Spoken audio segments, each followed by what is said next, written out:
다가 한 맹인을 만나게 됩니다. 뭐 다른 본문에 보면 바디메오였다라고 한 얘기도 있지만 적어도 요한복음적 정황에서 보면 이 사람의 이름이 등장되고 있지 않았죠. 혹시 여러분 살아가다가 여러분들 대놓고 욕하는 사람들 혹시 만나본 적 있으십니까? 그런 경우 잘 없으시죠? 만약에 대놓고 욕을 하면 어떨 것 같으십니까? 마음에. 어차피 대답을 계속 안 하실 것 같으니까 되게 민망하고 화가 나겠죠. 제가 어제 숙소에 있다가 운동을 하러 갔거든요. 여러분들 뭐 이렇게 되게 좋은 호텔 잡아주셨어요. 인터불고 대구에서 제일 좋은 곳이지 않습니까? 더 좋은 곳도 있겠지만 어쨌든 전 제일 좋은 곳을 알고 있는데 제가 인터불고를 되게 좋아해요. 환경도 너무 좋고요. 저는 다른 거 다 필요 없거든요. 헬스클럽이 좋아야 돼요. 대구 시내에 있는 그 5성급 호텔 중에서 피트니스가 제일 좋은 곳이 인터불고입니다. 주로 누가 오시냐면 다 돌아가실 것 같은, 내일 모레 돌아가실 것 같은 할아버지 할머니들 오시거든요. 대구 유지들. 근데 그 좋은 머신을 거의 다 안 쓰시는 거예요. 그래서 저 같은 사람들은 너무 좋아하고 그 프로야구 선수들 어웨이 경기할 때 인터불고에 많이 와가지고 낮에 그 헬스클럽이 되게 크기 때문에 운동을 많이 하거든요. 근데 하여튼 뭐 열심히 운동을 하는 겁니다. 그럼 이제 물어봤죠. 전화를 해가지고 프런트에 전화를 하니까 전에 알고 있기로는 5,000원인 줄 알았는데 요즘은 바뀌어가지고 사우나를 해야 된다는 거예요. 전 사우나 별로 안 좋아하거든요. 물에다 몸에 담고, 전 장로교 목사라서 몸을 물에 담그는 거 별로 좋아하지 않거든요. 침례교도 아니고. 그래가지고 이제 근데 보니까 뭐 12,000원을 내라는 거예요. 12,000원 이렇게 하고 계산하고 그 이제 피트니스복 입고 이렇게 갔는데 갈 때부터 좀 짜증이 났어요. 왜 그러냐면 대구 분들 아세요? 저도 이제 수도권 생활 한 21년 정도 했잖아요. 그거 와가지고 되게 오해해요. 저도 경상도 출신이지만 딱 들어오자마자 뭐라고 말하냐니까 신발통에 넣고 들어오셔야죠. 순간 좀 짜증이 나더라고요. 좀 서비스업을 하는 사람들이면 고객님 처음 오셨나 봅니다. 신발 제가 넣어드릴까요? 신발 넣는 겁니까? 이렇게 대화할 수 있잖아요. 아시죠? 대구 분들 하는 거. 신발 넣고 들어오셔야죠. 거기서 조금 이제 빡쳤어요. 그러고 딱 헬스클럽 옷을 입고 운동하러 딱 가려고 하는데 나보고 그 친구가 다시 와서 이렇게 하는 거예요. 돈을 냈냐? 이렇게 얘기하더라고요. 돈 냈다. 일단 여러분 되게 기분 상하는 얘기 아니에요? 호텔 고객한테. 그래가지고 내가 화가 나가지고 있는데 돈 냈다. 그랬더니 피트니스 비용을 따로 냈냐는 거예요. 그거 내야 되는 거냐? 그러니까 내시고 하셔야 됩니다. 그래서 제가 그랬어요. 제가 내면이 되게 많이 건 거예요. 옛날 같으면 이랬을 텐데 제가 그랬어요. 근데 제가 굉장히 기분이 나쁘네요. 왜 말씀을 그렇게 하시죠? 그랬더니 갑자기 기분이 나쁩니까? 네, 굉장히 기분이 나쁩니다. 그러면 죄송합니다. 진짜 제가 고객센터에다가 얘기하려고 그랬어요. 어떻게 일하는 사람이 저렇게 말을 하냐. 안내를 해주고 그럼 느낌이 어땠냐니까 몰래 사우나 들어와가지고 공짜로 목욕하고 공짜로 운동하는 것처럼 느껴지는 거예요. 제 얼굴 어디를 봐서 그렇게 제가 궁핍해 보이지는 않지 않습니까? 순간 너무 화가 나더라고요. 이 맹인이 서 있는데 제자들이 갑자기 예수님께 얘기를 했습니다. 이 사람이 앞을 못 보는 게 어머니의 죄입니까? 아니면 이 사람의 죄입니까? 여러분 생각 한 번도 안 해보셨죠? 얼마나 민망했겠나. 존 화이트라고 하는 기독교 문필가이면서도 원래는 이분이 의사 선생님이시거든요. 이분이 썼던 책 중에 헌신이라는 책이 있습니다. 읽어보고 싶으시죠? 책이 안 나와서 읽을 수가 없습니다. 내용을 제가 간단히 설명해 드릴게요. 이분이 의대 다닐 때요, 의사라 그랬잖아요. 글도 쓰시는 분이지만 의대 다니면서 전공의 준비하고 있을 때 리포트 중에 어떤 리포트가 있었냐면 성병 클리닉에 가서 쓰는 리포트가 있었습니다. 아마 이분도 미리미리 쓴 게 아니라 발등에 불 떨어져야 움직이는 저 같은 기질이었나 봅니다. 숙제 낼 때가 다 돼가지고 급하게 갔습니다. 갔는데 보니까요, 밤에 성병 환자들이 줄을 이렇게 서 있는 거예요. 그럼 성병 환자들 중에서 나이스하게 온전하게 생긴 사람 몇 명 되겠습니까? 밖에서 봐도 임질처럼 생기고 누가 봐도 매독같이 생긴 인간들이 줄을 쭉 서 있는 거죠.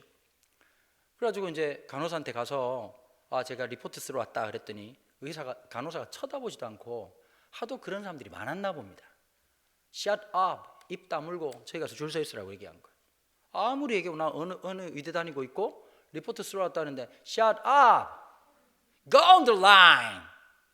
가서 줄이나 서라 이렇게 얘기한 거예요. 너무 눌려가지고 줄을 섰는데 앞뒤로 앞만 봐도 다 성병 환자들 같은데 자기는 아니잖아요. 근데 지나가는 사람들이 힐끗힐끗 바라보는 눈빛이 어땠냐니까 성병 환자처럼 보더라는 거예요. 그러면서 갑자기 예수님이 떠올랐다는 거예요. 뜬금없이. 세례 요한이 회개를 외치는 메시지가 있었습니다. 회개하라, 천국이 가까웠다. 여러분, 요단강에 세례를 받아왔던 사람들은 앞으로 보나 옆으로 보나 뒤로 보나 죄인이라는 것을 고백하는 사람들이었습니다. 예수님은 그 줄에 아무 말 없이 서 계셨습니다. 예수님이, 죄가 없으신 예수님께서 그 줄에 섰을 때 이 느낌이, 존 화이트가 성병 클리닉에 성병 걸리지 않은 채 리포트 쓰러 온 학생이지만 성병 환자와 함께 줄을 서 있는 그 몇 시간의 순간처럼 모욕감과 마음속에 되게 힘들고 어려운 순간이 있었노라, 그 책에서 그렇게 기록을 했더라고요. 여러분, 살아가다가 수치심을 느낄 때가 있습니다. 속상할 때가 있죠. 자존심이든 자존감이든 무너져서 힘들 때가 있습니다. 여러분, 이 사람은 철저하게 배격당했습니다. 근데 더 큰 문제는 뭘까요? 적어도 저처럼 그 사람에게 아니 지금 고객한테 무슨 짓을 하는 거냐고, 왜 그렇게 말을 하는 거냐고 사과라도 받아낼 수 있으면 좋을 텐데, 이분은 평생 동안 이런 루머와 이런 잘못된 인식과 잘못된 이야기 속에 그냥 인생 그런가 보다 하고 빌어먹고 살아가는, 이렇게 사람들에게 구걸하고 살아가는 그런 인생으로 살아갔던 사람이었습니다. 그렇다면 유대인들은 왜 이렇게 생각을 했을까요? 라고 하는 게 조금 이해를 가지셔야 되겠죠. 사람들은 모든 것이 인과의 법칙으로 모든 것을 이해했습니다. 원인이 있기 때문에 결과가 있다는 거예요. 여러분, 이런 게 한국교회 한동안 이단으로 많이 나왔던 적이 있었죠. 여러분 혹시 베레아라고 들어보셨습니까? 김기동이라고 하는 이상한 이단이 있었습니다. 성락교회라고. 이 이단, 이 아저씨가 무슨 소리를 했냐면 모든 병은 마귀가 주는 거라는 거예요. 감기에 걸려도 마귀, 그 다음에 두통이 생겨도 마귀, 다 마귀라는 거예요. 그런데 여러분, 우리가 들을 때는 기가 막힌 얘기인데요, 한 번 듣고 10번 듣고 1000번 듣고 10,000번 들으면 그게 그렇다라고 생각합니다. 그걸 그루밍이라고 얘기하거든요. 철저하게 길들여져 버리는 겁니다. 그런데 한 재미난 기자가 하나 있었어요. 조민기 기자라고, 현대종교 기자인데 얘가 좀 똘끼가 좀 충만한 놈이거든요. 그 교회 가가지고 뭐라고 말했냐니까 김기동 목사 안경을 썼거든요. 안경을 썼다는 건 눈이 나쁘다는 얘기인데 그럼 눈가리에 마귀가 들어간 거 아니냐? 똑똑한 사람이 있죠, 그죠? 보니까 전곡을 찌르지 않습니까? 아니, 김기동 씨가 분명히 모든 게 마귀라고 그랬는데 하나님 원래부터 눈깔이 나쁘게 주신 거 아니고 눈 초롱초롱하게 주셨는데 안경을 꼈다는 건 눈에 마귀가 꼈다는 얘기고 그런 얘기 아니겠냐고 그랬더니 비서실에서 쓸데없는 소리 한다고 쫓겨났다는 거예요. 여러분, 말이 안 되는 것 같지만 우린 그럴 때가 진짜 많거든요. 어른들 중에 그럴 때가 있는 거예요. 아, 우리 집안은 예수를 안 믿어가지고 이런 고난이 많은가 보다. 그런 얘기 많잖아요. 일대 신앙인들이 고난이 많다. 물론 이 말에 대해서 어느 정도는 일리가 있습니다. 왜 그럴까요? 저는 4대째 신앙이에요. 이 교회 가는 것 때문에 고난 당하지 않아요. 안 가는 거에 고난을 당하지, 가는 것 때문에 고난을 당하지 않아요. 여러분, 가지 마라 가지 마라 하는 것도 고난인데 가라 가라 하는 것도 고난이거든요. 안 가고 싶은데. 그렇지 않겠어요? 하루에 가정예배 2번씩 드리고 막 토할 것 같고 막 새벽 6시에 한번 밤 9시에 한번 막 주님 오실 때까지 모르고서 막 어디서 막 이러면서 막 무섭게 이렇게 하는 분들 있잖아요. 나 그 교회에서 이런 분들이 제일 무서워. 전 새벽 기도를 한 번도 빠지지 않았습니다. 그런 분들은 우리 교회 안 왔으면 좋겠습니다. 한 번씩 빠져야 돼요. 교만 방지법이라고 해가지고 한 번씩 빠지면서 아유 죄인이에요 주님 이러고 살아야지. 또 이 말 듣고 또 아예 새벽 기도를 끊으시겠다 이렇게 생각하시면 그건 문제입니다. 여러분, 젊을 때는요 참 욕망이 너무 많아요. 성적인 욕구도 많고 소유욕도 많고 인정 욕구도 되게 많아요. 나이 들수록 진짜 무서운 게 뭐냐, 공로주의라고 하는 걸 못 벗어나요. 그게 너무 무서운 거거든. 여러분, 어느 교회 제일 무서워? 여기 한번 봐봐야 되겠다. 또 강대상에 기증 누구누구 이렇게 써놓은 거 있거든요. 그거 진짜 무서운 거거든요. 강대상 못 움직입니다. 그분 돌아가실 때까지 못 움직여. 실제로 그런 일이 진짜 많거든요. 내가 뭘 했는데, 여러분 교회 가보면 그런 분들 계시거든요. 제가 사실은 이 교회를 세웠습니다. 그분이 교회를 무너뜨리는 겁니다. 여러분, 주님이 우리 인생을 쓰셨다는 게 얼마나 감사합니까? 아이고, 말도 안 되는 내 인생을 하나님 쓰시다니. 참 어쩌면 한없이 연약하고. 근데 한번 여쭤볼게요. 신앙생활 좀 오래 하셨잖아요. 많이 성숙하셨어요? 사실 가만히 생각해보면 저는 고등학교 2학년 때 예수님 인격적으로 만났는데요, 그때가 주님 제일 사랑했던 것 같아요. 아침에 일어나면서도 찬양으로 시작하고, 그냥 예수 믿는 게 너무 좋아가지고 미친놈처럼 점심밥 먹자마자 반에 돌아다니면서 막 전도하고, 남자애들이, 우리 반 동기들이, 옆반 친구들이 미친놈이 하나 나왔다고 그렇게 손가락질을 해대도 복음 전하는 게 그렇게 좋고, 대학교 때 신학과 가가지고 월요일이면 선교단체에서 하루에 3시간씩 예배 드리고, 화요일 날은 밤 12시부터 새벽 5시까지 철야하고, 수요일은 수예배 드리고, 목요일은 목요 찬양하러 가가지고 음향기기 세팅하고 찬양팀하고 마지막 정리하고, 돌아오면 11시 12시. 금요일 제가 4년 동안 눈이 오나 비가 오나 바람이 부나 해가 아무리 뜨겁게 내리쬐도 부산역에서 전도를 했었거든요. 수원에 한 가까운 곳에서 제가 이제 집회를 가게 됐습니다. 담임 목사님 날 가만히 쳐다보시는 거예요. 또 왜 이러나 이랬더니 그분이 갑자기 이렇게 얘기하시는 거예요. 저는 목사님을 잘 압니다. 이렇게 얘기하는 거예요. 와, 등골이 서늘하더라고. 내가 도대체 뭘 알고 저렇게 얘기하나. 근데 그분이 그 얘기를 하시더라고요. 제가 4년 동안 부산역에서 전도할 때 가끔씩 같이 전도를 했다는 거예요. 야, 그거 보길 다행이지, 그렇죠? 딴 데서 막 여자 꼬시는 거 이런 거 봤으면 얼마나 큰일 날 뻔했겠습니까? 그리고 토요일이 되면 3년 6개월 동안 제가 그걸 했습니다. 부산에서 차를 타고 떠나면 지도에서 반지름 5km를 원을 그리면 교회가 없는 지역을 무교회 지역이라고 얘기를 합니다. 제일 많은 곳이 강원도고요. 두 번째로가 경남이었습니다. 제가 그 당시에 밀양 파내마을 대사마을이라고 하는 곳에 전도하러 갔는데 제일 충격적이었던 것이요, 아이들한테 이제 어른들한테는 힘들잖아요. 마을에 이제 농활 왔다고 이제 뻥치고, 그래야 이제 마을 회관 열어주시니까 가가지고 이제 성경책으로 애들 가르치는데, 그 아이들이 대부분 다가 성경책을 처음 본 겁니다. 그게 너무 놀랐어요. 그리고 그곳에 제가 군대 제대하고 나니까 교회가 세워졌더라고요. 참 기쁘게 열심히 살았었죠. 그런데 그때 그렇게 살면서도 주님이 그렇게 좋더라고요. 내 삶을 드리겠다는 게 그냥 막 가슴에 불타오를 것 같은 그런 느낌, 그 감격, 주님께 모든 걸 드렸다고 생각했는데, 결혼하고 세월 지나고 난 다음에 뒷걸음질 치면서 주님께 바쳤던 걸 주섬주섬 죽고 있더라고요. 참 하나님 앞에 부끄럽고 한없이, 참 지금 있으면서도 내가 그렇게 하나님 앞에 순진하게, 하나님 앞에 온전하게, 뭐 인간인지라 연약하지만 그렇게 살아간 적이 있나 싶을 만큼 참 죄송하고 부끄럽지요. 근데 여러분, 사람들이 살아가다 보면요, 그런 것 같아요. 저처럼 4대째 신앙인이 되면 도움이 많습니다. 기도 제목 얘기하면 기도해 줄 부모님도 많으시고. 그런데 여러분, 일대기 때문에 고난이 있는 것이 아니라 여러분들이 시작점이 돼야 되기 때문에 어려움이 많은 거거든요. 근데 그 어려움이 무익함으로 끝나는 것이 아니라 아름다움으로 끝나는 거거든요. 저는 그런 것 같아요. 신앙생활하기 쉬우냐, 인생 사는 게 쉬우냐, 이건 인생의 본질은 아닌 것 같습니다. 힘들고 어려웠지만 얼마나 가치 있었냐, 이게 훨씬 더 중요한 거 아닐까요? 내가 힘들고 어려웠지만 그 일에 하늘의 가치가 있다면 이것보다 기쁘고 즐거운 일이 어디 있겠습니까? 사람들은 항상 원인을 알고 싶어 하거든요. 한 번씩 애들 좀 별나거나 이러면 오은영 선생님 예수님처럼 보이지 않습니까? 오셔가지고 눈을 바라봅니다, 선생님 봅니다, 딱 그렇게. 여러분, 우리 남편 좀 만났으면 좋겠다 이런 분도 많이 계실 거예요. 그냥 원인을 찾고 싶은 거예요.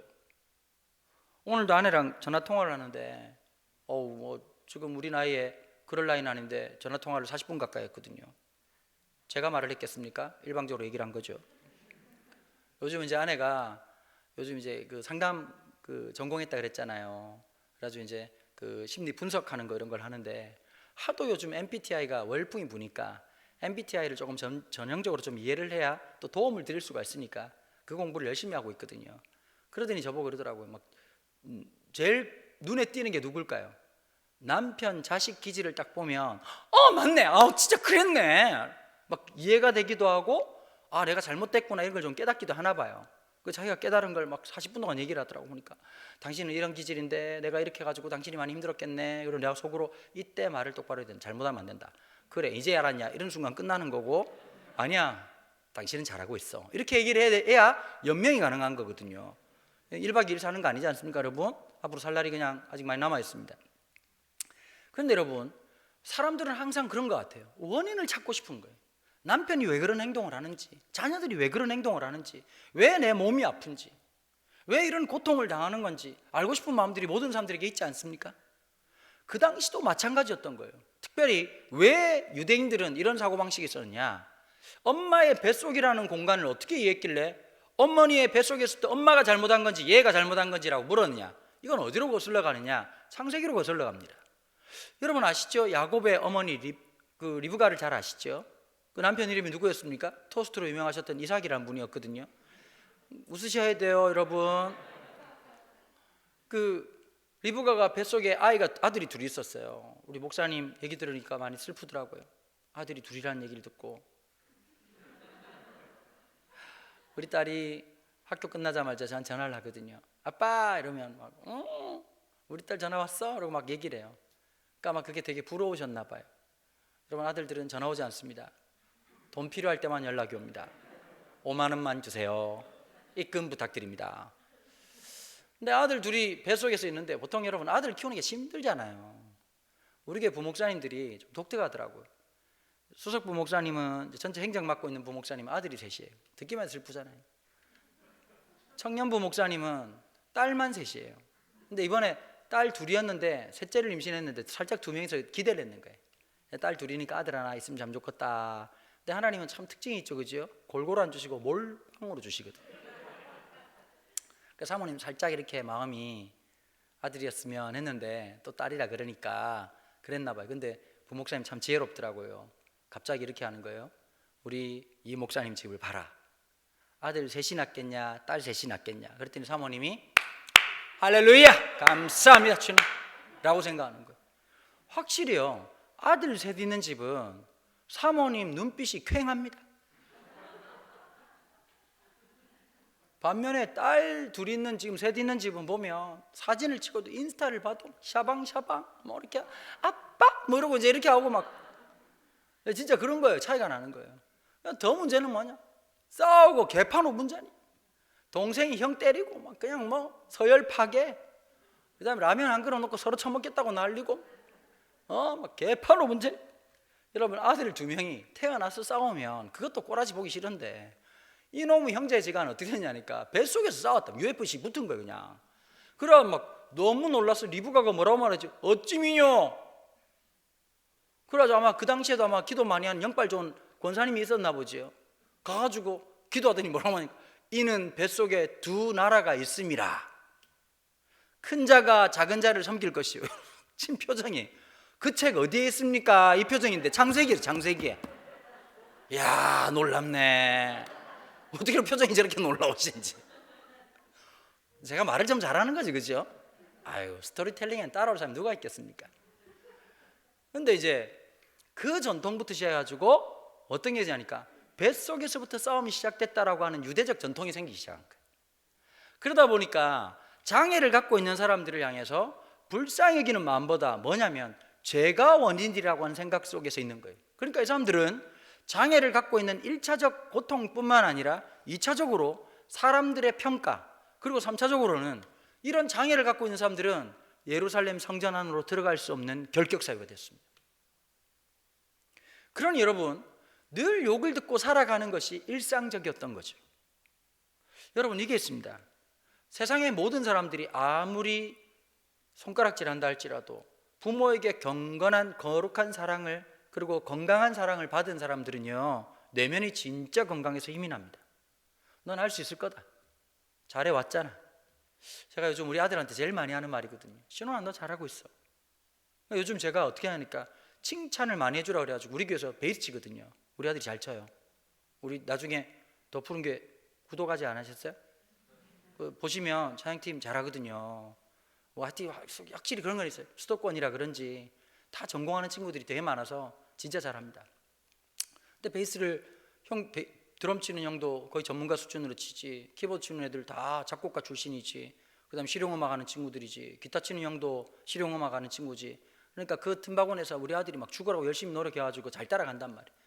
제가 이제 우리 아들한테 카톡을 보내주고, 야, 신원 오늘 베이스가 굉장히 멋있었던 것 같다.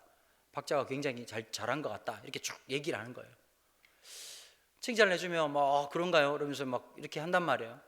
왜냐하면 살아가면서 제가 말씀드렸잖아요. 위기 순간이 딱 왔을 때 내 내면의 소리가 뭐냐? 들어왔던 소리가 생각이 나는 거예요. 특별히 경상도 사람들은 어떻게 했느냐? 좀 칭찬을 해주면 집사님 너무 이뻐요. 그럼 어떻게 하죠? 그치, 집사님 오늘 좀 이쁘게 됐지? 제가 봐도 참 이쁜 것 같습니다 라고 말하면 돌 맞아 죽습니다. 집사님 너무 이뻐요. 그럼 어떻게 하죠? 그럼 말하는 사람도 없지만 하면 손발이 오그라들어가지고 아이고 아닙니다 아닙니다 아니다라는 얘기를 한 300번 해요. 그 다음 또 이런 게 있어. 칭찬하는데 익숙하지가 않아. 오늘 목사님 말씀이 너무 좋았습니다. 오늘 말씀 듣고 이런 일은 있었습니다. 여러분, 사실 목사는요, 그 말이 정말 힘이 나거든. 특별히 경상도 사람들은 그런 말 안 하는 이유가 있어요. 목사님이 교만해질까봐. 너무 걱정하지 마세요. 교만해질 만큼 인생이 이렇게 만만하지가 않아요.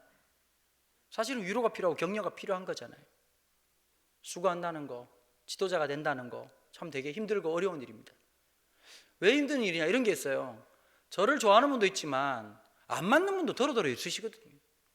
그냥 표정만 봐도 알거든. 솔직히 저는 이제 뭐 이렇게 여러분들 얼굴 딱 보는 순간 이분은 오긴 오는데 내가 되게 마음에 안 드나 보다, 이런 분도 계시거든요. 갑자기 왜 웃으세요, 여러분? 되게 표정 신경을 갑자기 쓰시네요. 어색합니다. 근데 이런 게 있어요. 사람을 받아주고 환대해 주는 거. 여러분, 인상이 좋다는 건 잘생기고 이쁘다는 것만 얘기하는 것 같지는 않습니다. 여러분, 사람의 얼굴은요, 그 사람을 위한 공간이기도 합니다. 환대하는 공간, 위로하는 공간. 그러니까 누구랑 같이 있으면 여러분 신기한 게 있는 게 있어요. 몇 마디 안 했지만 내 마음이 편안해지고 치유를 받는 사람이 있어요. 반면에 어떠냐? 같이 있는데 너무 자불안서 불편한 거예요. 대부분 어떤 분들이 이렇지요? 담임 목사님이 그런 존재가 되는 거예요. 같이 있으면 막 본거차 탔는데 막 목사님 옆자리 아무도 안 앉으려고 그러고 이러면서 막 목사님 무서운 건지 아니면 불편한 건지 참 이게 답답하고 힘들 때가 되게 많죠. 여러분, 누군가를 위해서 환대해 줘야 되는데 자꾸 원인을 찾는 거예요. 우리 집이 왜 이렇게 안 될까? 그러니까 여러분, 지금도 똑같은 거 왜 점집에 찾아갈까요? 여러분, 우리가 하나님 앞에 기도해 봐야 보통 목사님들 설교 결론이 똑같잖아요. 저도 말씀으로 돌아가자, 기도하자, 이거 외에는 결론이 없어요. 여러분, 깨놓고 얘기하지만 없습니다. 딴 거 복권을 사라 이런 것도 없고 인생은 재수댁이다 뭐 이런 것도 아니고 오직 말씀으로 돌아가자, 기도하자, 이거밖에 없거든요. 근데 여러분, 기도 생활 해보시니까 하나님이 명쾌하게 빨리 역사하십니까? 딱 하루만 새벽기도 참석하면 딸아, 내가 비밀을 말해줄게. 너희 집이 왜 힘든지 아니? 이렇게 말해 안 해준단 말. 아무리 부르짖어도 응답이 없어. 근데 여러분, 좀 불편하긴 하지만 무당 언니들 한 5분 만에 명쾌하게 얘기해 주거든요. 삼재가 끼었어. 없수야. 그럼 어떻게 하면 되죠? 부적서 50만 원, 그 부가세는 따로야? 이러면서 막 55만 원 내고 나면 옛날 토속 무당하고요, 강남 무당이 달라요. 강남 무당 언니들 이화여대 나오셨거든요. 이화여대 나오시고 메이크업 상큼하게 하시고 요가 하시고 막 필라테스 해가지고 몸매 날씬하시고 옛날처럼 막 이상한 펄렁펄렁한 옷 안 입고 이렇게 예쁜 드레스 이런 거 이렇게 와가지고 막 망사 스타킹 신고 이렇게 껌 씹으면서 언니 왔어? 그리고 앉으라고. 그럼 막 허브티 내려주고. 가본 것 같죠? 그렇다고 얘기하더라고요. 그러니까 사람들이 자꾸 가는 거예요. 영화마다 하면 더 가는 거예요. 문제 해결이라고 생각하니까, 자꾸 원인을 찾으니까. 여러분, 욥기에 보면 놀라운 게 하나 있어요. 욥의 고난받는 거에 대해서 친구 세 놈이 들어붙어가지고 야, 너희 고난받는 거 다 이유가 있는 거다, 빨리 말해봐라. 빨리 말해봐라. 욥은 지금 안 그래도 자식이 9명이나 죽었어요. 여러분, 참 인간 이하의 그리스도인들이 너무 많아. 고난당하는 사람한테는 함께 울어주는 게 영성이에요. 세월의 사건에 대해서 사람들이 이렇다 저렇다 말이 많지만 저는 하나 분명한 기독교인으로서 자세가 필요하다고 생각해요. 자녀를 잃어버린 부모한테 우리는 어떤 자세를 가져야 될까요? 그런 사람들 보고 자식 팔아먹고 돈 벌려고 저런다, 여러분, 그런 사람들은 교회 떠나야 돼요. 그건 신앙인 아니에요. 윤리, 종교를 떠나가지고 그렇게 말하면 안 되는 거예요. 여러분, 맞아요, 안 맞아요? 내 자식이 죽었는데 여러분, 억만금을 준다고 그 자식이 대체가 될 것 같습니까? 가슴으로 내 아들을, 내 딸을 묻었는데 그거 할 말이 아니잖아요. 잘못된 자세거든요. 그런 태도를, 아니 그냥 서슴지 않게 목회자들이 글을 쓰고 그 세월호 사건 났을 때도 그렇게 입을 함부로 내대는 사람들 보면 예수님의 정신하고 십자가 정신하고 너무 위배되는 거 아닙니까? 그거 고난당한 사람들하고 같이 고난을 당해주고 어려움 당하는 사람들한테 울 수 있도록 해주고 기다려주고 위로해주고 격려해주는 게 기독교인들이 해야 될 근본적인 자세 아니겠습니까? 전 장례식 가면 그런 얘기 하거든요. 마음껏 우십시오. 상주가 펑펑 울면 전 설교를 멈춥니다. 기다려주는 거예요. 그 아픔에 함께 하는 거예요. 여러분, 장례식의 최고의 설교는 함께 울어주는 거예요. 그 아픔에 동행하고 동참하는 거. 코로나 때 진짜 힘든 게 그런 거더라고요. 찬송가를 못 부르는 거예요. 부르려고 했더니 부르지 말래요. 참. 우리가 첫 번째 장례가 났거든요. 그때는 친족들만 들어갈 수 있었어요. 위문을 못 하는 거예요. 조문을 못 하는 거예요. 어떻게 했는지 아십니까? 지하 주차장에서 상주 한 명 내려와가지고 기도해주고 끝났습니다. 참, 자녀의 마음이 어떨까? 참, 저 자녀의 마음이 얼마나 힘들고 어려울까? 먼 발치에서 그렇게 보내야 되는 그 자녀들의 마음이 오죽 힘들고 어려웠을까? 사람들은 자꾸 원인을 찾으려고 하는 거고, 자꾸 그게 왜 그런지보다 훨씬 더 중요한 게 있어요. 그 아픔과 그 상실감을 찾아가야 되는 거거든요. 욥이 너무 속상하니까 하나님께 얘기하죠. 여러분, 세상의 모든 이치를 다 아십니까? 원인을 파악할 수가 없어요. 세상에 일어난 일을 다 안다고 얘기하잖아요. 성경도 마찬가지예요. 여러분 생각에는 실력 있는 목사님이 성경 구절 모든 것을 척척척척 다 끼워 맞추는 사람들이 되게 똑똑하다고 생각하시죠. 성경은 우리가 조직신학을 공부할 때 첫 번째 전제 조건이 있습니다. 신완전불해라고 하는 말을 씁니다. 말이 어렵죠? 늘 말했잖아요. 학자들은 더럽게 힘들게 만든다고. 하나님을 완전하게 이해할 수 없다, 이게 전제예요. 인간이 이걸 또 하여튼 살아가는 사람도 또 무지하게 또 힘들어. 하나님 이러면 되잖아요. 무한자. 우리는 유한자. 아니, 성씨가 유시고 이름이 한자가 아니고 유한한 존재다, 이 말이에요. 하나님 무한자라는 거예요. 무한자인 신을 유한자인 인간이 온전히 이해할 수 없다, 당연한 거죠. 우리가 하나님을 어떻게 다 알겠습니까? 하나님이 우리를 이해하시는 거지 우리가 하나님을 다 이해하는 게 아니거든요. 그래서 우리는 하나님을 이해한다고 말하지 않고 하나님을 믿는다고 고백하는 거예요. 하나님을 신뢰한다고 고백하는 거예요. 다 알기 때문에 하는 게 아니에요. 하나님을 신뢰하기 때문에 오늘을 살아가는 거거든요. 까닭을 알고 이유를 알기 때문이 아니에요. 근데 예수님이 이 사람이 누구지 했답니까? 라고 하자마자 예수님이 3절에서 이렇게 답변하십니다. 예수 대답하시되 이 사람이나 그 부모의 죄로 인한 것이 아니라 그에게서 하나님이 하시는 일을 나타내고자 하심이라. 여러분, 3절을 잘못 해석하면 이렇게 됩니다. 다 이렇게 고난받는 거 다 하나님 뜻이 있다. 여러분, 이런 얘기 또 많이 들어보셨죠? 고난당하고 있을 때 어줍지 않은 위로, 다 하나님 함께 하신다. 애가 좀 그래도 다 하나님 영광을 드러내기 위해. 여러분, 그게 정말 신학적으로 전문용어로 말하면 재수 없다, 이렇게 얘기하는 거란 말이에요. 여러분, 아셔야 될 게 있어요. 그 고통에 대해서 충분히 공감해야 돼요. 그 아픔에 대해서 충분히 이해하고 함께 해주는 거예요. 그게 교회됨이에요. 제가 아까 되게 멋있는 장면 봤거든요. 엄마들 나와가지고 있으니까 꼬마 친구 한 명 와가지고 마이크를 많이, 엄마 좀 마이크 좀 사주세요. 막 있다가 이분이 갑자기 무대 위에 올라오셨어요. 저하고 눈이 마주쳤는데 안녕하세요라고 얘기를 하는데 갑자기 마음이 안녕하지는 않더라고요. 갑자기 목사님이 탁 가셨어요. 가가지고 또 야단칠 줄 알았는데, 목사님 여러분 보셨어요? 목사님이 여기 탁 앉으셔가지고 그 아이를 꼭 끌어안고 기속말로 뭐라 얘기를 하더라고요. 되게 궁금해요. 지금도 좋게 말할 때 꺼져라 이렇게 얘기했는지. 근데 너무 따뜻하게 얘기를 하시는 거예요. 근데 애가 고개를 끄덕이더니 내려갔어요. 물론 내려가서도 또 마이크를 끝까지 붙잡고 있더라고요. 근데 그게 교회예요. 그거 올라갔다고 당에 모이고 재직해 모이는 교회는 교회 그만하셔야 돼요. 이해함이 없고 공감이 없는 교회, 법만 있는 교회, 몇 항 몇 조만 따지는 교회, 교회 아니죠. 여러분, 법이라고 하는 건요, 법보다 더 중요한 게 하나 있습니다. 뭔지 아십니까? 그 법을 만들게 된 법 정신입니다. 법 정신을 모르고 법만 얘기하는 사람들을 법치쟁이 이렇게 얘기하는 거죠. 법의 정신이 만들 때 하나님의 말씀의 법이라고 하는 게 어떤 것인지를 진짜 정확하게 알고 있어야 되거든요. 이 본문을 해석하자면 이런 겁니다. 너네들은 그 겉모습만 보느냐? 그 어딘가에 숨겨져 있는 하나님의 놀라운 계획이 있다는 거. 헨리 나우엔이라고 영성신학자가 있어요. 물론 캐톨릭 영성신학자이긴 하지만 이분이 하버드 예일에서 심리학과 교수님으로 오랫동안 일하셨습니다. 이분 원래 이제 네덜란드계 미국인이거든요. 헨리 나우엔이라고 하는 분이시죠.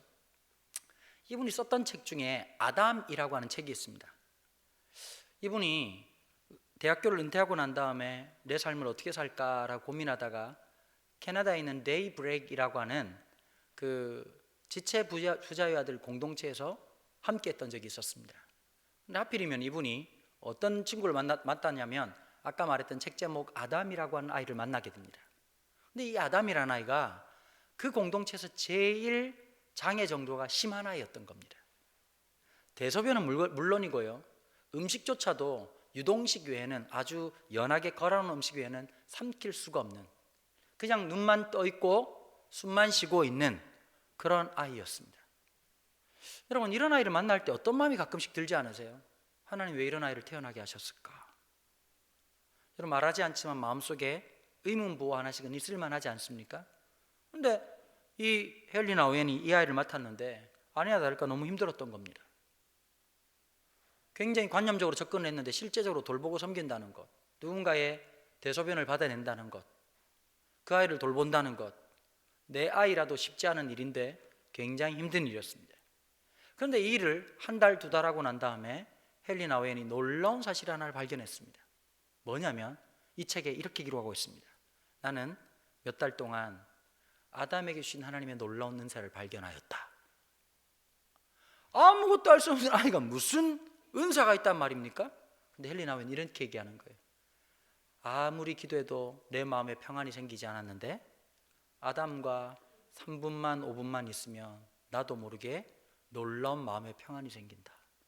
그래서 아담을 뭐라고 부르냐니까 평화를 주는 사람. 여러분, 하나님이 아담에게 하나님 만드신 모든 피조세계에 이름을 짓도록 하셨잖아요. 이름이라고 하는 건 단순한 명칭이 아니라 존재의 이유가 되는 겁니다. 그거에 대해서 제일 멋지게 문학적으로 표현했던 분이 김춘수라고 하는 시인, 꽃이라고 하는 시 기억나십니까? 내가 네 이름을 부르기 전까지는 그 어떤 존재도 아니었지만 내가 너의 이름을 부르는 순간 달라지는 겁니다. 이름이라고 하는 게 참 묘해요. 여러분, 아내를 뭐라고 부르세요? 가끔씩 여보 이렇게 많이 부르시잖아요. 어이, 이게 진짜 안 될 집안이. 여보, 당신. 근데 더 중요한 게 있어요. 가끔씩 이름 한번 불러보십시오. 닭살이 돋기 시작할 겁니다. 요 근처에 보니까 닭똥집이 많이 팔더라고요. 닭 껍데기 전문점 하나 만드시면 딱 좋습니다.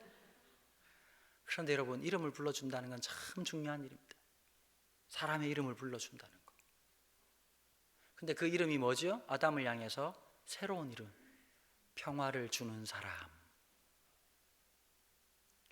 참 이게 귀한 이름이거든요.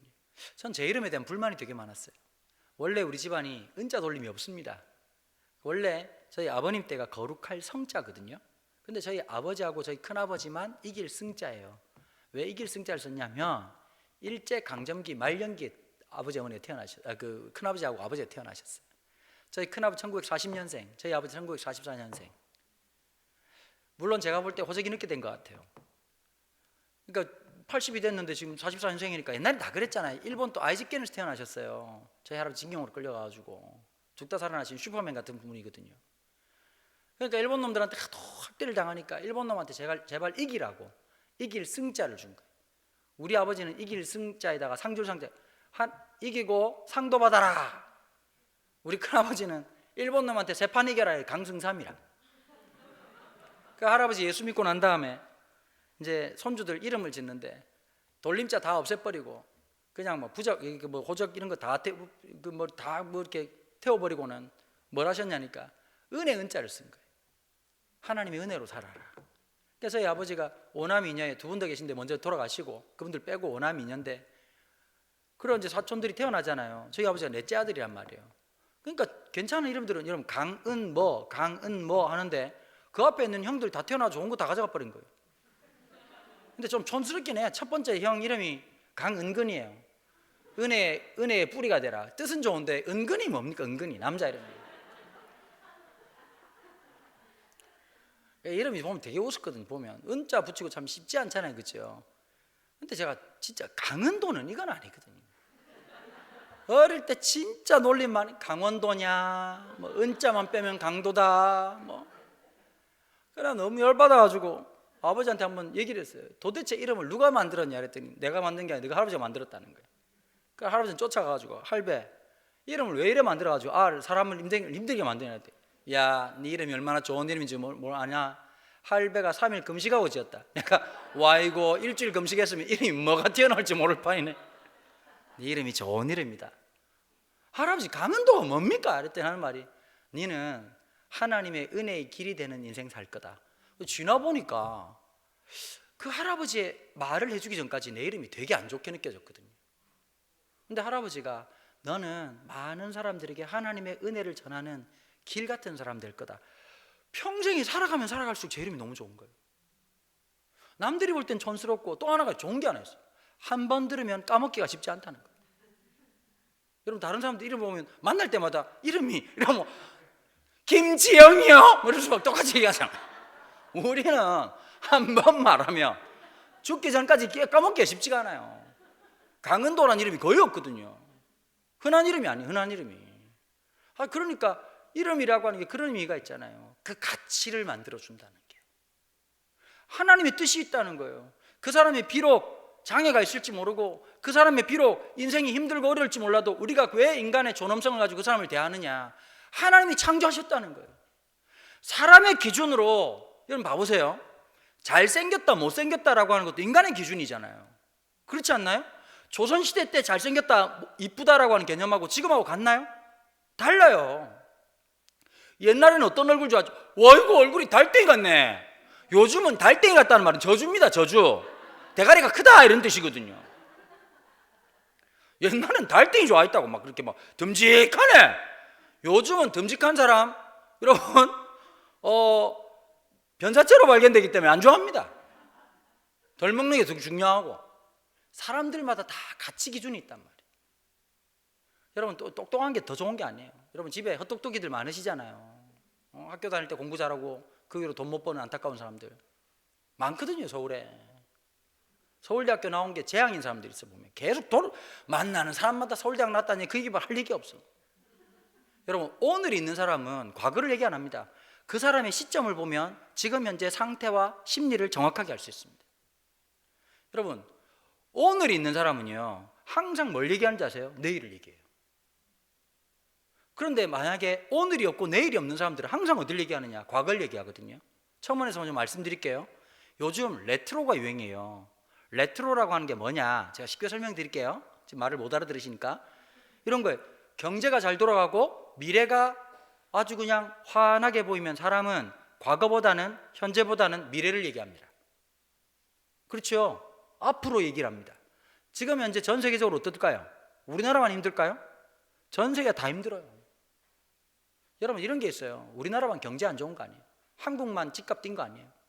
미국은 1년 동안 집값이 198% 뛰었습니다. 별로 우리나라가 지금 한 32% 뛰었거든요. 중국은 몇 프로 뛴지 아세요? 중국이 320% 뛰었어요. 그러니까 진짜 사실은 선방을 한 거예요. 여러분 좀 이런 게 있어요. 진보든 보수든 잘하는 건 잘한다고 얘기를 해줘야 돼요. 못하는 건 못한다고 얘기를 하고. 근데 뭐든지 뭐 무조건 몰빵으로 반대, 몰빵으로 찬성, 이건 위험한. 기독교인의 스탠스가 어떻게 된다고요? 비판적 지지를 해야 돼. 잘하는 건 잘한다고 얘기해주고 잘못한 건 들불처럼 일어나서 아니라고 얘기를 해야 되는 거예요. 그게 하나님 백성들이 가져야 될 정체성인 거예요. 우리는 민주당도 아니고 국민의힘도 아니라 예배당입니다. 예배당. 아멘이시죠? 말씀이 국민의힘이 너무 많은 것 같은데 보니까 우리 하나 만듭시다. 예수의 힘 이런 거 하나 만들어가지고 여러분 예배당, 우리 예배당 말씀을 기준으로 해가지고 하나님의 말씀이 아멘 하면 우리도 아멘하고 살아가는 거고 하나님의 말씀, 주의 말씀이 가라 그러면 가는 거고 멈추라 하면 멈추는 거고 이건 동의되셔야 돼요. 이건 여러분 뭐 성향과 상관없이 아멘 하셔야 됩니다. 이거 왜 아멘이죠? 말씀이 절대적 기준이니까요. 그러니까 우리가 말씀 앞에 다시 돌아가야 되는 거예요. 우리의 생각과 우리의 성향이 우리를 지배하는 것이 아니라 하나님의 말씀이 우리를 지배하고 다스리고 함께하는 놀라운 역사를 경험하는 것, 이게 무엇보다 중요하거든요. 근데 한번 봐보세요. 레트로라고 하는 게 이런 거예요. 앞이 깜깜하게 안 보이니까 사람은 내 인생에서 제일 좋았을 때만 자꾸 얘기했던 거예요. 그러니까 우리나라가 경제적으로 비약적 발전할 때가 언제였죠? 1980년도부터거든요 80년도부터 시작해서 비약적으로 발전하고 음악적으로 제일 발전하기 전까지가 언제까지죠? IMF 터지기 전까지 1990년 초반. 그러니까 요즘 레트로 음악들이 전부 다 보면 80년대 90년대 음악이에요. 사람들은 거기서 왜 열광할까요? 그땐 행복했거든요. 그땐 즐거웠거든요. 그럼 막 아이돌 나와가지고 옛날 노래 뭐 이상한 노래 부르고 막 같이 춤추고 막 그때 막 지금 중년들 뭐 나이 들어가지고 머리에 두건 쓰고 막 갑자기 그 H.O.T 노래 부르면서 막 가들 관절이 안 좋아 춤을 못 추고 있는데 같이 막 노래 부르고 있단 말이에요. 그게 레트로라고 하는 게 노래만 그런 게 아니라 국민적 정서가 어떠냐면 자꾸 우리가 앞으로 가는 게 아니라 뒤로 도망가 버리는 거예요. 그리스도인들은 어떻게 되죠? 미지의 세계이지만 오늘을 통해서 내일을 준비하는 게 그리스도인이란 말이에요. 그게 하나님의 자세이거든요. 하나님의 믿음은 후퇴를 가르치는 게 아니라 오늘을 견디게 하고 전진하도록 도우신단 말이에요. 자꾸 앉아가지고 우리가 그때가 좋았도다 출애굽을 못하는 거예요. 오늘도 우리 인생이 출애굽해야 되거든요. 홍해 앞에서 지금 뒤돌아 있는 분 안 계십니까? 자녀라는 문제의 홍해를 만나고 경제적인 문제라고 하는 홍해를 만나고 관계의 홍해를 만났을 때 여러분 홍해를 건널 수 있는 건 내 능력이 아닙니다. 하나님의 은혜가 필요하고 하나님의 역사가 필요합니다. 어떻게 역사하실까요? 하나님의 사람이 우리의 최선이 끝나는 그 지점에 바로 그 자리가 하나님 일하실 때입니다. 거기가 하나님 역사하시는 자리입니다. 하나님은 기다리십니다. 어디까지요? 우리가 믿음으로 순종하는 그 자리까지 기다리십니다. 영안교회 하나님 역사는 여러분들이 믿음으로 끝까지 함께 그 자리에 갈 때 역사가 시작되는 겁니다. 여러분 일이라는 게 신기해요. 안 될 것 같고 안 될 것 같은데 되기 시작하면 한꺼번에 열리는 거예요. 아멘 좀 하시면 안 되겠습니까? 내가 별로 안 염려해도 되는데 염려가 돼서 이렇게 말하는 겁니다. 여러분 이 마음이 있어야 되는 거예요. 자꾸 안 된다, 자꾸 힘들다, 자꾸 어렵다 라고 말하지 말고, 여러분 그렇게 말하는 사람은 역사상 너무 많았어. 12명의 정탐꾼 만약에 민주주의 논리대로 투표했으면 부결이에요. 부결.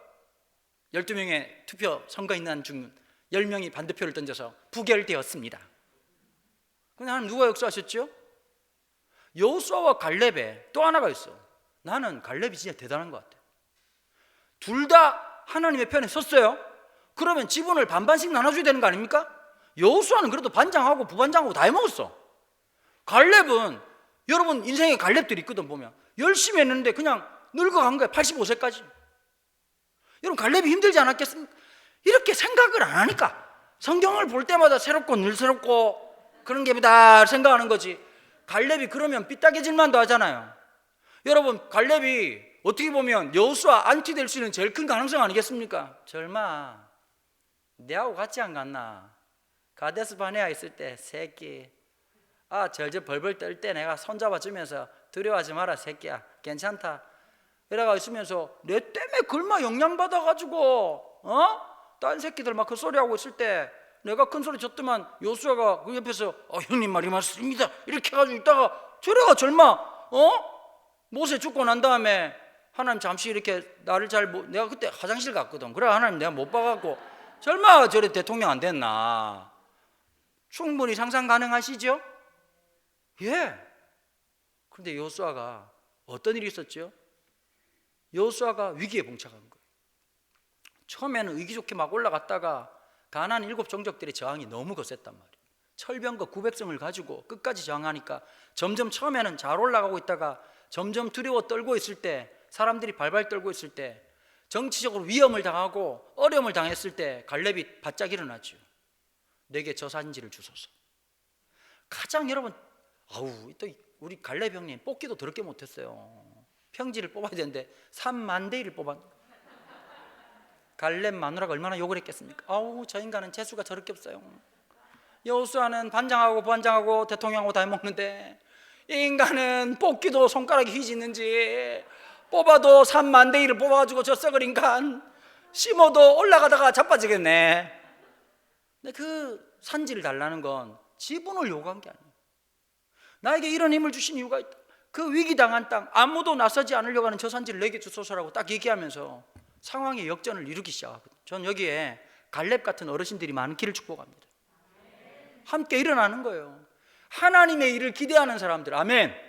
하나님 역사를 기대하는 사람들, 여러분 기도했으면 주님께 맡겨드리고, 기도를 통해서 깨닫는 게 뭐죠? 하나님 우리와 함께 하신다. 우리 애가 별 볼 일 없어도 하나님 함께 하신다. 내 인생이 별 볼 일 없는 것 같지만 하나님 끝까지 붙잡아 주신다. 대박은 안 나도 주님이 함께 하시니 그 어디나 하나님 나라다. 여러분 이게 아멘 아닙니까? 꼭 돈을 엄청나게 벌어야 되겠습니까? 예? 눈빛이 그냥 돈독이 올랐어요. 아주 돈독이 아주 그냥 너무 눈을 딱 끄시네. 눈을 딱 끄셔. 예? 여러분 하나님 주신 기쁨, 강남에요 그렇게 불면증 환자가 많다는 거예요. 우리는 어떻습니까? 예배당 의자가 놀라운 신비의 능력이에요. 이게 아주 피톤치드가 쳐나오는지 아주 그냥 예배 시간에 얼마나 잘 조는지. 그거 잘 자고 일어나 또 오래되신 분 이러면 사도신경부터 주무시기 시작해가지고 축도 때 일어나요. 축도 때. 숙면. 교회 밥이 제일 맛있어. 맞아요 안 맞아요? 요즘 못 먹어서 그렇지. 교회 밥 맛있죠? 근데 놀라운 신비가 있어. 맛있다고 싸가지 가잖아요? 겁나 맛없어져요. 이건 전국 교회가 다 똑같아. 아이고 권사님 오늘 막 오이무침이 너무 맛있습니다. 와 싸줄까? 이래가지고 비닐 봉지를 싸주잖아요. 그 그대로 냉장고에 들어갔다가 일주일 뒤에 사망하신 채 돌아가십니다. 왜 맛있느냐? 함께 하니까 맛있는 거예요. 여러분 아무리 산의 진미가 가득 차가지고 있어도 재수 없는 놈들하고 밥 먹으면 그 밤이 넘어가겠냐고.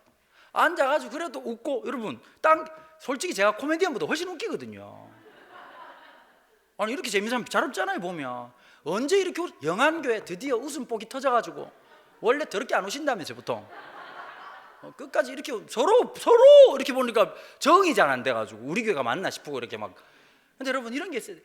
기독교인들은 기쁨이 있어야 돼요. 우린 게임이 이미 결론을 아는 사람, 주님의 승리를 알고 있는 사람, 어려움이 와도 우린 결론을 아는 사람들이잖아요. 주님이 반드시 승리하신다. 우리가 좀 시원찮아 주님께서 우리를 붙잡아 주시고, 그러니까 오늘도 어느 편에? 주님 편에 설 수 있는 거. 좀 넘어져도 7번 넘어져도 8번째 일어나고, 그게 하나님 사람이란 말. 하나님의 일을 기대하는 믿음, 하나님의 은혜를 소망하는 믿음, 절망하지 말고 내 마음속에 하늘의 소망을 갖고 살아가는 사람들, 꿈을 꾸는 사람들, 꿈을 살아가는 사람들. 제가 처음 예배당 딱 시작하고 의자 60개 놓고는 저 누가 차냐 이제 이러고 있을 때 딱 1년 지나고 하는데 130명, 140명, 150명이 넘어서는 거예요. 근데 그때 딱 어려움이 생기더라고요. 어디나 그런 일이 생길 수 있잖아요. 교회적으로도 어려움이 생겼을 때 그때 하나님께서 딱 돕는 사람을 보내주시더라고요. 그때 부교육자가 한 명 들어왔어요. 그 오랜 동안 저랑 교제가 있었던 친구인데 미국에 가가지고 게이트웨이라고 하는 학교에서 졸업을 하고 미국에서 계속 사역을 하려고 했는데, 와 트럼프가 그때 잠시 미쳐가지고 비자 연장을 안 해주는 바람에 반품돼서 날라온 친구가 하나 있었어요. 이 친구가 저한테 오더니 집이 김해인데 굳이 집을 평택에다 얻겠다는 거예요. 심리적으로 굉장히 부담스럽더라고요.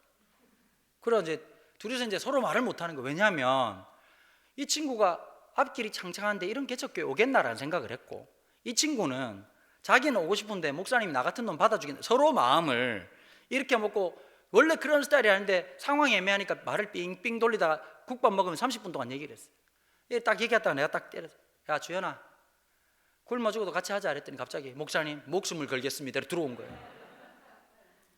둘이 하는데 이 친구가 뭘 했느냐, 연말 정산을 해야 되잖아요. 교인들이 헌금을 했으니까 연말 정산을 해야 되는데 자료를 준비해야 되고 막 이렇게 하다가 이 친구가 진짜 교회를 사랑하고 저를 사랑하는 마음이 많았어요. 그러니까 교회 모든 자료를 디지털화 시킨 거예요.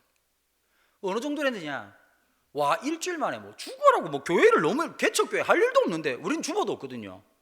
주보를 제가 왜 안 만들었냐면 꼭 교회에 주보 쳐다보면서 설교는 안 듣고 오자 찾아 산말리 이런 친구들이 너무 많은 거예요. 끝나고 난 다음에 찾았다 이러면서 막 부목사님 조우고 막 조지고 이런 분들이 계셔가지고 아예 그냥 뭐 우리는 다 모바일로 한단 말이에요. 모바일로 글자도 작게 해요. 못 보게 하려고. 그런데 이제 할 일도 별로 없는데 뭘 일주일 동안 너무 열심히 하더니 일주일 뒤에 프레젠테이션 하겠다는 거예요. 뭐 그랬더니 목사님 우리 교회가 처음 시작할 때 몇 명이었는데 몇 월 달에 몇 명이 되고 도표를 그래프를 쫙 만들어 온 거예요. 목사님 요 속도를 보면서 제가 예측하는데 내년 지나고 나면 무조건 300명 된다는 거예요. 그래서 네가 미쳤구나. 미국 갔다 오더니 햄버거를 많이 처먹어가지고 미쳤구나 네가. 목사님 우리가 지금 재정이 이만큼인데 이렇게 하면 역사하실 거라는 거예요. 그리고 나보고 그러는 거예요. 목사님 빨리 준비해야 됩니다. 뭐를? 팬데믹이 길어질 것 같고 사람들은 계속 몰려오는데 이 공간은 사람들을 수용할 수가 없다는 거예요. 여러분 개척한 지 공사한 지 10개월 만에 두 번째 예배당 공사를 한 거예요. 상가이긴 하지만. 근데 이 친구가 말을 하는데 갑자기 제 마음에 막 소망이 생기는 거예요. 그리고 두 번째 예배당 지금 우리 본당으로 쓰고 있는 공간에 9층 상가인데 9층 전체를 딱 올라가는데 갑자기 여러분 그럴 때 있잖아요. 하나님 인도하는 심이라는 게 이유도 모르겠는데 그 모를 희한한 마음에 가슴 띵이 있었어요. 여기다! 근데 그게 진짜 힘든 공사였거든요. 근데 하나님 놀라운 역사로 3주 만에 완전히 막 천삽되고 한번 혈입하기 운동처럼 해가지고 공사를 준비해가지고 본당을 의자를 개별 의자를 350개를 놓은 거예요. 그 공사하고 이제 그다음에 교육관 공간 만들고 원래 있던 공간은 또 주일학교 공간으로 만들고 막 이렇게 했단 말이에요. 그런데 이거 웬걸 두 번째 또 팬데믹이 딱 터져가지고 락다운이 되고 3번 락다운이 됐거든요. 그런데 사람들이 계속 매주마다 작게 올 때는 새로운 신자가 10명, 많이 오는 날은 30명까지 막 오는 거예요. 지난 주일도 몇 명 왔냐면 1부 때 1명, 2부 때 2명, 3부 때 9명이 와가지고 결국 또 11명이 왔어요. 이 코로나가 많이 터졌는데 불구하고. 그러니까 1월달, 2월달에만 우리 교회 들어오신 분이 110명이에요. 110명. 좀 놀래주시면 안 되겠냐고. 그래가지고 등록해가지고 지금 이제 새가족 교육이 계속 밀려가지고 지금 우리 교회는 새가족 하려고 하면 이건 번호표 뽑아야 되거든요. 가족대가 더럽게 힘들어요. 8주 동안 훈련을 받아야 되는 거예요. 그렇게 해가지고 막 이렇게 하고 있으니까 정신이 하나도 없었잖아요. 그러고 있다가 주일학교를 작년에 못했다고 계속 코로나 터져가지고 10월 셋째 주에 애들이 나한테 카드를 보낸 거예요. 목사님 교회 가고 싶어요. 그때 그 카드 하나 보는데 또 마음이 또 미어질 것 같아요. 10월 셋째 주 주일학교 주간을 딱 하고 애들 예배 시작하자 이랬는데 그날 몇 명 왔냐니까 주일학교 애들이요 70명이 온 거예요. 그걸 보자마자 눈가리가 확 뒤집어지면서 이 아이들 위해서 뭔가를 만들어줘야 되겠다 이러고는 작년 10월 달에 주일학교 공간을 만들기 시작한 거예요. 유치부 아이들 다 우리 동네는 다 저 아파트잖아요. 그래가지고는 애들이 못 뛰는 거예요. 뛰면 안 돼, 뛰면 안 돼. 아랫집에 지금 마귀할멈 오늘 마귀할멈. 다 밑집에는 마귀할멈이거든요. 그러니까 애들 못 뛰게 하니까 애들이 그때는 뛰어야 되잖아요. 그래 유치부 공간을 저희가 실제 면적을 32평을 잡았어요. 그 밑에 온돌도 깔고 애들 친환경 소재로 해가지고 푹신푹신하게 넘어져도 안 다치게 해가지고 그러니까 주일날 이 애들이 미친 개 뛰듯이 그냥 아주 막 계속 뛰고 주일학교 선생님, 유치부 선생님, 청년부 2명을 했거든요. 왜냐하면 10분 만에 나가 떨어져요. 선생님 잡아봐라 이러면 애들이 10분 뒤에 선생님이 다크서클이 무릎까지 내려와가지고 선생님 교체해가지고 또 이렇게 하는 거예요. 애들이 실컷 노는 거예요. 그 다음 키즈 카페를 만들었어요. 키즈 카페를 만들려고 하는데 우리 딸이 명언을 하더라고요. 허접하게 만들지 마라. 교회는 하는 짓이 다 허접하다. 이게 진리를 깨뜨린 거죠. 그래가지고 전문업체 해가지고 안전검사 다 받아가지고 진짜 잘 만들었거든요. 그랬더니 중고등부 애들이 입이 만큼 나온 거예요. 우리는요. 그래서 또 키즈 카페를 만들었어요. 스터디 카페를 만들었어요. 그 다음에 중고등부실 따로 만들고 교육자실 만들고 여러분 교육관 만드는데요. 본당 만드는 거에 3배 들었습니다. 미쳤죠, 그죠? 그런데 딱 만들고 난 다음에 이제 한동안은 공간 문제가 없겠다라고 생각했는데 애들이 엄청나게 늘어나가지고 벌써부터 지금 막 공간이 또 부족하다는 그랬어요. 어른들만 1부 2부 하지 말고 주일학교도 1부 2부를 하자. 나 지금 개거품 물고 있다 지금 설교를 지금 주일날 설교를 5번씩 하는 거 진짜 입에 단내 나고 내가 지금 무슨 말하는지 모를 때도 많다. 막 그렇게 얘기했단 말이에요. 그런데 갑자기 또 보니까 애들 풋살하는 걸 보니까 우리 이번에 또 중고등부 수련을 했거든요. 수련을 했는데 중고등부 애들 50명이 모인 거예요. 50명이 모여가지고 했는데 제일 걱정이 됐던 게 애들이 지금 못 모였잖아요. 그 애들 잘 참여할까 이것도 걱정이었는데 진짜 사역자가 열심히 하고 정말 그 사역자 데려온다고 제가 삼고처리로 데려왔단 말이에요. 그 애들 위해서 막 계속해서 잘해요. 너무너무 잘해요. 어떻게 하느냐, 갑자기 애들, 요즘 애들은 계획성 있는 게 아니거든요. 갑자기 카톡방에 띄워. 오늘 목사님이랑 먹방 찍을 사람 3명 이러면 갑자기 애들이 저요 이러면 가가지고 진짜 맛있는 집에 몰빵으로 잘해줘. 그걸 또 유튜브 라이브로 찍어. 그러니까 애들이 막 눈가리 뻘겋게 보고 있다가 이번에 대학로에서 또 연극을 봤거든요. 선착순 5명. 그런데 여기 경쟁률이 4.5대예요. 4.5대. 그래 한 명이 못 갔다고. 초등학교 이제 졸업하는 바람에 못 본다 그래가지고 한 명이 결혼되자마자 우리 딸이 들어가가지고 조금 비리가 있다는 얘기가 지금 있어요. 그 또 이번 주에 요한복음이라고 대학로에서 유명한 연극이 있거든요. 진짜 잘 만든 연극이에요. 그 표 20개 사가지고 막 그러고 이번에 제자 훈련 받는 애들이 제주도 여행 가기로 했거든요. 그래가지고 예수도 안 믿는 제자 훈련 받겠다는 놈들이 줄을 서가지고 있고, 난 깜짝 놀라는 게 우리 아들이 줄을 섰더라. 갑자기 그 불신자가 우리 딸도 하겠다 그러면서. 그러고 진짜 너무 감사한 거예요 애들이. 그런데 마지막 날 캠프파이어를 하는데요, 하면서 이제 텐트마다 쭉 쳐가지고 애들이 하는데 애들이 밤새도록 얘기하고 같이 있는데 그 아이들이 너무 행복한 표정을 보니까 하나님 날 너무 잘하시는 거예요. 갑자기 가슴이 벌렁벌렁거리고 뛰면서 얘들 위해서 뭔가 해줘야 되겠다. 그랬더니 이 목사님 그러더라고요. 목사님, 애들하고 풋살장 가고 싶은데 축구공 사달라는. 축구공 사줄게 그랬더니 하는 말이, 잘 들으셔야 됩니다 목사님, FIFA 공인구를 사달라는 거예요. 축구공 하나에 15만 원. 그래가지고 내가 30만 원 고기 사 먹으라고 돈 주고 또 이제 그 축구공 사주고 또 뭐 사주고 하는데 나중에 그랬다고 막 이렇게 막 실내 풋살장이 하나 있으면 너무 좋겠다는 거예요. 또 가슴이 또 벌렁벌렁거리는 거예요 갑자기. 여러분, 하나님의 사람은 함께 꿈꾸는 거거든. 안 된다 생각하면 안 되는 거고요, 하면 하게 하시더라고요. 그래서 아이들 막 뛰게 하려고요. 지금 방과학교 준비하고 있거든요. 금요일, 토요일, 주일이면 교회 머물고 싶은 곳. 진짜 우리 교회 주일날요, 유치부 애들이 난리가 나요. 엄마가 집에 가자 그러면 안 갈까? 난 그거 너무 보고 싶었거든요. 교회는 그래야 돼요. 계속 애가 와가지고 언제 갈 건데? 빨리 가자고! 안 될 교회. 될 교회는 애들이 머물고 싶어야 되는 거예요. 주일날 보통 우리 교육관 문이 몇 시에 닫히냐니까 밤 10시에 닫혀요. 애들 거기서 얘기하고 탁구 치고 놀고, 아지트 같은 곳. 그 지금 우리 청년부 준비하는 게 하나 있거든요. 1층에 커피숍을 그 브랜드를 해가지고 아예 학생들 알바할 수 있도록 해가지고 열어주려고요. 그 시드머니 지금 2억 모으고 있거든요. 얘기를 해도 전혀 공감이 안 되니까 할 말이 가슴이 뛰어요. 청년들은 아지트가 있어야 돼요. 이번에 지금 우리 75명이거든요. 80명 되면 제가 쿠쿠 쏘기로 했어요. 원래 100명이었는데 갑자기 청년부 목사가 자꾸 딜을 치더라고요. 100명이 80명 오라면 목사님 돈 50만 원을 줄인다는 얘기를 하는데 갑자기 굉장히 설득력이 있었습니다. 여러분, 진짜 그렇게 부흥되는 게 너무 감사하거든요. 요즘 그런 공동체가 어디 있겠습니까? 어떻게 그렇게 할 수가 있겠습니까? 한마디로 말씀드려볼까요? 어른이 어른다우면 됩니다. 우리 자식, 네 아들이 아니라 우리 아이가 되면 그 문제는 깔끔하거든요. 함께 꿈을 꿀 수 있는 것. 이 맹인을 보면서 예수님이 뭐라고 말하냐? 하나님 영광을 드러낼 수 있다는 것. 가장 어두울 때, 여러분 세상이 지금 제일 어둡잖아요. 어둠을 흉내내지 마십시오. 빛으로 살아가십시오. 어둠으로 숨지 마십시오. 빛의 자녀라는 사실을 기억하십시오. 그리고 예수님께서 뭐라고 말하냐? 때가 이거 좀 너무 시간이 많이 왔으니까 넘어가가지고요. 예수님 이상한 짓을 하기 시작하는 거예요. 땅에다 침을 뱉고는 진흙을 이겨요. 그러면 생각을 하셔야 돼요. 침을 좀 많이 뱉었던 것 같습니다. 흙으로 공구리를 칠 것 같으면 여러분 보통 침이었겠습니까? 제가 볼 때 절반은 가래가 섞였지 않나 싶습니다. 여러분, 맹인 입장에서는 깜짝 놀랄 일이지. 예수님이 이빨 닦았다는 증거가 아무것도 없는데, 여러분 마스크 쓰면서 깜짝 놀란 게 하나 있죠. 내 입 냄새가 그렇게 더러운 줄 이제 알았어요 우리가.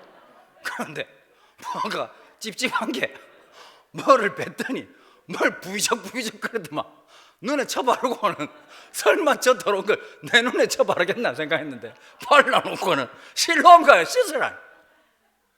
야, 이게 무슨 의미를 갖고 있냐면 신학적으로 이런 의미가 있어요. 이 부분을 가지고 대부분 성경신학자들이 이렇게 얘기를 해요. 창세기 1장의 재현이다. 재창조의 역사다. 여러분 사실 우리는요 인류의 죄 때문에 다 허물어진 인생이거든요. 다 인격이 무너지고 온전한 게 없는 사람들이거든요. 여러분 하나님 말씀으로 어떤 일이 일어날까요? 재창조의 역사가 드러나는 거예요. 하나님의 은혜가 삐뚤어진 우리의 인생을 바르게 해주시는 거예요. 골반이 틀어지고 내 영혼에 3번 4번 척추뼈가 휘어지고 다 내 얘기예요. 그 휘어진 모든 것들을 하나님께서 바르게 해주시는 거예요. 왜곡된 내 시선, 내 시각, 트라우마 때문에 세상의 두려움으로 꼼짝 못하고 있던 내 마음, 열등감, 아픔 때문에 늘 비애를 살아갔던 우리의 인생 속에서 그 상처와 아픔에 있었던 우리를 새롭게 하시는 하나님의 치유의 역사, 재창조의 역사. 그런 여러분 실로암이라고 하는 것이 여기가 어디냐면 유대인 순례자들이 와가지고 제일 먼저 손발을 닦는 곳이거든요. 그러니까 여기가 핫플레이스인 거예요. 돈 벌기에는, 구걸하기에는. 그러니까 이 사람은 앞은 못 보지만 실로암은 늘 그냥 말 그대로 눈 감고도 찾을 수 있는 게 원래 눈 감고 찾아고 살았어요. 실로암이라고 하는 말의 뜻이 뭐냐? 우리나라 성경에 보면 그 뭐냐면 실로암에서 뭐라고 말했죠? 뭐라고 표현하지? 보냄을 받았다 이렇게 표현했잖아요. 여러분 우리나라는 동사형으로 되어 있는데 아닙니다. 명사형입니다. 헬라어는 보냄을 받은 자가 맞습니다. 하나님이 다 가르쳐줘. 예수님이 다 가르쳐줘. 보냄을 받은 자라고 하는 실로암에 가는 거예요. 누가 이 말을 하지요? 보냄을 받으신 그분이 보냄을 받은 그곳으로 파송한단 말이에요. 그리고 씻고 났더니 앞을 보게 된 놀라운 이적이 얘기하는 거예요. 자, 여기 중요한 거 두 가지만 얘기할게요. 첫 번째, 이 날이 안식일이라 있어요. 여러분 이 안식일 때문에 계속 이제 그 베데스다 연못도 똑같잖아요. 보면 맨 끝 구절이 보면 애매하게 나오면서 이는 안식일이니, 그리고 안식일 논쟁이 계속 일어나는 거예요. 유대인의 안식일은 어떤 날일까요? 아무것도 안 하는 날이라고 생각하는 거예요. 안식이란 뭘까요? 진정한 쉼이는 거예요. 여러분 우리는 쉼이 없어요. 불안해요. 예수 안 믿는 사람들이 주일날 영업 안 하는 것을 불안하게 생각하거든요. 이건 산술적 계산을 해볼게요. 일주일 내내 벌어도 부족한데 하루를 쉬어? 그러면 손실 아닌가요? 근데 신기한 게 있어요. 믿음으로 딱 결단할 때 어떤 게 있냐면 산술적 계산을 뛰어넘는 하나님 축복이 있거든요. 하나님 도우시는 역사가 있어요. 하나님께서 함께하는 역사가 있어요. 여러분 늘 일하면서도 불안한 사람들이 있어요. 신대원에서도 이런 게 있더라고. 강도사 고치실 때 진짜 죽으라고 공부했거든요. 공부하는데 마지막 자기 전까지 잠이 안 오는 거야. 갑자기 왜 불안한 거야? 이 문제 나오면 어떻게 하지? 내가 안 먹고 나면 어떻게 하지? 근데 우리는 어떠냐? 일단 믿음이 너무 좋아. 우리는 막 에라이 모르겠다 이러고 잤단 말이야. 그런데 우리 같은 방에 있던 형님 한 명이 자기는 불안해서 안 되겠다고 공부를 했어요. 그 형님만 똑 떨어졌어요. 여러분 인생이라고 하는 게요 참 놀라운 게 있더라고요. 하나님이 붙잡아 주셔야 되는 거예요. 믿음의 마지막이 되면 이해가 되고 확신이 들어서 하는 게 아니라 마지막에 나타나는 현상이 뭔지 아세요? 에라이 모르겠다. 제가 멋진 표현을 썼어요. 거룩한 무모함. 있어 보이지 않습니까 여러분? 에라이 모르겠다는 없어 보이고 거룩한 무모함 이러면 책 제목 될 것 같지 않습니까 여러분? 여러분 그거예요. 계산이 돼서 하는 게 아니에요. 딱딱 뭐가 머리에 돌아가고 아구가 맞아가지고 하는 게 아니에요. 믿음이란 거룩한 무모함이거든요. 하나님 앞에서 안 하는 것보다 해서 손해를 보더라도 살아가 보는 신앙, 부딪혀 보는 신앙. 제가 개척했을 때 되게 위로받은 적이 있었어요. 한 심리학 교수님이 아니 보통 남자들이 한국 남자들은 50이 되면 없던 보수성이 생긴대요. 보수성이 뭐냐? 새로운 시도를 안 하려고 한다는 거. 겁이 많아지고. 왜냐하면 주변에 그런 사람들 많이 보니까. 근데 제가 나이 50에 개척했단 말이에요. 근데 그분이 딱 얘기하더라고요. 목사님 딴 건 몰라도 목사님은 되게 용기 있는 사람입니다. 그 말이 진짜 나한테 힘이 되더라고요. 우와! 사실 내가 쫄면서 했는데 나보고 용기 있다고 하니까 우와 brave man. 용기 있는 사람, 순종하는 사람이 용기 있는 사람이에요. 하나님의 은혜로 살려고 하는 사람이 그 사람이 용맹한 사람이고 그 사람이 하나님 쓰시는 사람인 거예요. 이래서 못하고 저래서 못하고 가만히 앉아가지고 못했던 사람이 아니라 그럼에도 불구하고 하고 그럼에도 불구하고 전진하고 그럼에도 불구하고 싸워나가는 사람. 하나님 반드시 나와 함께 하겠다고 고백하는 사람들. 와가지고 안식일 날 사람들은 아무것도 안 하는 거라고 생각한 거예요.